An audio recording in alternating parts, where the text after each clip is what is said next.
Hi guys, কেমন আছো তোমরা সবাই? তোমরা তো জানোই যে সামনেই আমার বিয়ে, কিন্তু এখনো অব্দি বিয়ের কোনো গয়নাগাটি কিছুই কেনা হয়নি। আর ঠিক বুঝে উঠতেও পারছিলাম না যে কি কিনবো। তারপর ভাবলাম যেহেতু আমার নন বেঙ্গলির সাথে বিয়ে হচ্ছে, সেই জন্য কিছু কুন্দানের জুয়েলারি কেনা যাক। আর কুন্দানের জুয়েলারি মানেই কিন্তু বড় বাজার। হ্যাঁ, তোমরা কিন্তু বড় বাজারেই পেয়ে যাবে কুন্দানের জুয়েলারির ধামাকাদার কালেকশন। তোমরা কিন্তু চাইলে নিজেদের শাড়ি কিংবা লেহেঙ্গা নিয়ে গিয়ে তার সাথে ম্যাচিং করেও জুয়েলারি নিয়ে নিতে পারো, বা চাইলে নিজেদের পছন্দ মতো কাস্টমাইজও করিয়ে নিতে পারো, কারণ দাদারা কিন্তু এখানকার সব জুয়েলারি নিজেদের হাতেই কাস্টমাইজ করে। এবার বলি বড়বাজার কি করে আসবে। সে তুমি পৃথিবীর যে প্রান্ত থেকেই আসো না কেন, শিয়ালদা স্টেশনে নেমে যে কাউকে জিজ্ঞেস করবে যে বড়বাজারের বাস কোন দিক দিয়ে যায়, বাসে উঠে বড়বাজারে নামবে, নেমে যে কাউকে জিজ্ঞেস করবে যে কুন্দানের জুয়েলারির মার্কেট, দেখিয়ে দেবে। তো তোমরা যারা শুট পারপাস কিংবা নিজেদের বিয়ের জন্য কাস্টমাইজ কুন্দান জুয়েলারি নিতে চাইছো, তারা কিন্তু আর দেরি করো না।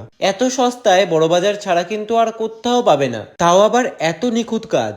তো তোমরা কবে আসছো? আমার তো বিয়ের গয়না কমপ্লিট, আর তোমাদের? Bye, follow for more.